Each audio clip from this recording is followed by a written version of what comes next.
Hey, what's going on guys, KP here, and in this video I'd like to talk about Battlefield 4's immense vehicle limit and Titanfall 6 vs 6 player cap. Now both these games are very comparable in one perspective. Both are being restricted because they are multi-platform games, or at least not pushed to their limits. There's a Battlefield for PC, current in both last-gen systems, and there's going to be a version of Titanfall for Xbox 360, Xbone, and PC.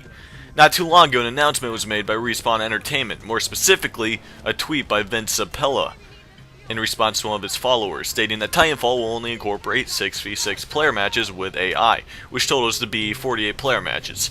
As expected, there are plenty of people who blew up in flames and were upset with the decision by Respawn. Now, there's no really good reason to actually get mad at them yet. Preconceived notions are never good, guys. Now, let us remember the head guys of this company, Jason West and Vince Zampella. These two men were the co-founders of Infinity Ward. Infinity Ward was who developed the Call of Duty Modern Warfare series.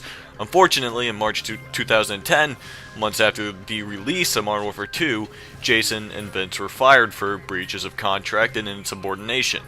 But them getting fired is besides the point.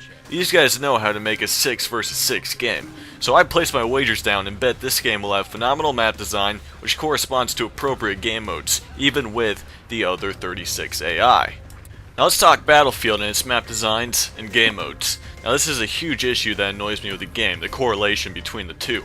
Don't get me wrong, Battlefield has great modes like Rush, Conquest, Obliteration. It's just very difficult to find a match with first, reasonable administrative settings like player cap and tickets, and second, appropriate maps with appropriate game modes. Hardcore Rush and Operation Locker is not a good idea. They don't fit together. I don't know why there are servers like that. Moving on to vehicles. If you've ever played Battlefield Conquest, then you would know the amount of vehicles in the game.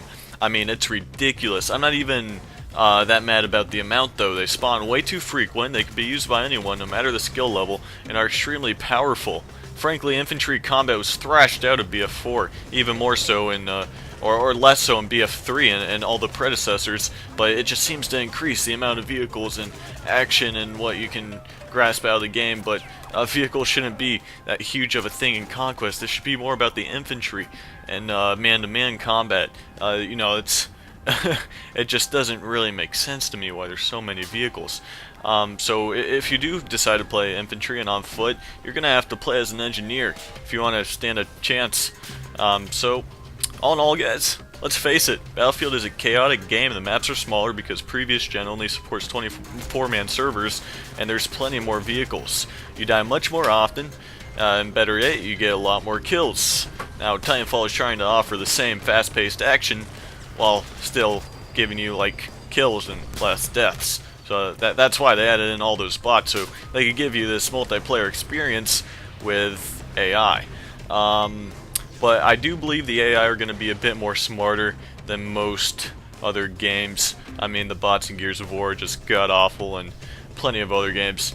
So hopefully they can be smart enough so you can actually play multiplayer and not worry about chasing down worthless opponents.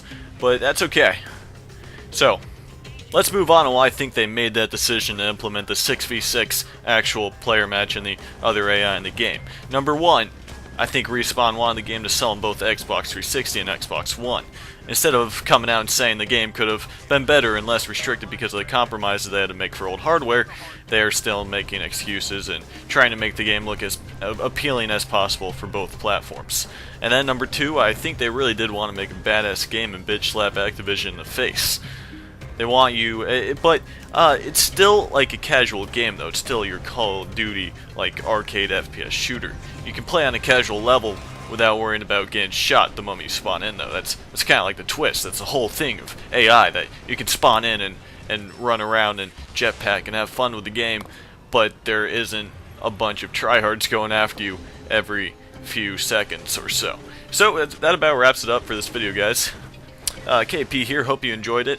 And that's about it, guys. If you liked it, thumbs up. About the least bit informed, thumbs up. And yeah, about it, guys. KP, I'm signing off. See you guys in the next video.